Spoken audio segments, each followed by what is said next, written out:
என்ன நீங்க மட்டும்தான் வந்திருக்கீங்க? குடும்பத்துல சைன் பண்ண வேண்டிய மத்தாலாம் வரலையா? இல்ல சார், எல்லாருக்கும் கொஞ்சம் வேலை இருக்கு. அவங்க இல்லைனாலும் பொறுப்பெல்லாம் ஒப்படைச்சிட்டாங்க.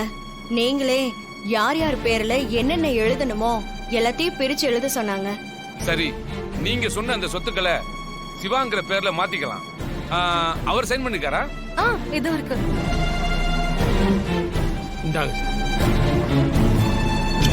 பார்வதி, சிவா கையெழுத்து எப்ப வாங்கின?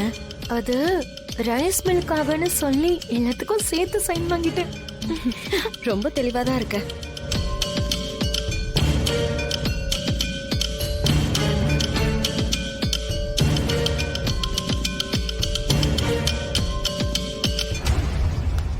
கையெழுத்து போடாதீங்க சார்.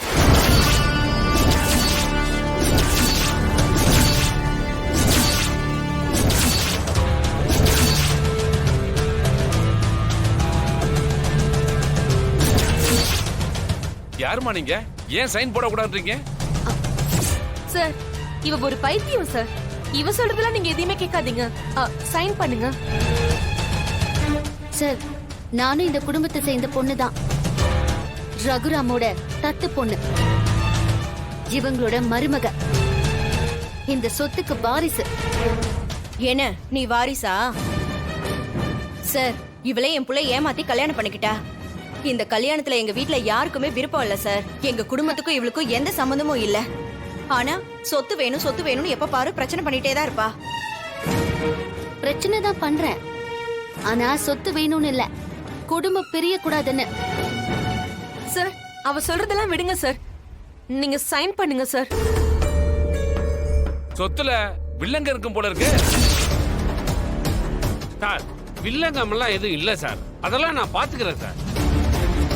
டேய், நீ தேவையில்லாத வேலையெல்லாம் பாத்துட்டு இருக்க. யோ, குடும்பத்தை பிரிக்க நீதான் இவங்க மனச மாத்தி இப்படி எல்லாம் பண்ணிட்டு இருக்க. டேய், நீ அடங்க மாட்டல. இப்பவே போலீஸ கூப்பிடுறேன். யார வேணாலும் கூப்பிடு. நான் இங்க இருந்து போக மாட்டேன். சொத்தையும் பிரிக்க விட மாட்டேன். ஓ அப்படியா? இரு வர. Hello, police station sir. இந்த ரிஜிஸ்ட்ரேஷன் ஆபீஸ்ல ஒரு பொண்ணு இங்க வந்து சொத்தை பிரிக்க விடாம பிரச்சனை பண்ணுது சார். தயவு செஞ்சு கொஞ்சம் வாங்க சார்.